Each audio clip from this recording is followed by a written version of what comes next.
Hi guys, my name is Pratik Joshi and welcome to another YouTube video on DigiYatra. Today I'm traveling with my younger brother and we are taking a flight to Goa from Mumbai. So let us see how advantageous is DigiYatra in our travel to Goa. So let's find out. As we both started our journey from our hotel to the airport, we both had downloaded the app on our respective phones. We just had to upload our boarding passes and boom, we had our tickets in the form of a QR scanner.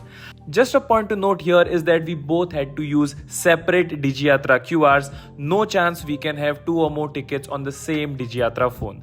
This scanner is the only thing that you need for your entry inside the airport till the boarding of the plane. As we reached the airport, the DigiYatra entry looked like a VIP entry. All we had to do was stand in front of the face scan and we were done.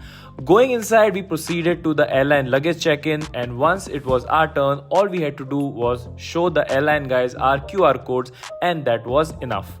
After handing over our luggage, we directly head over to the security check. Here again, we just had to, put on the scanner our QR which is present on the DigiYatra app and pass through.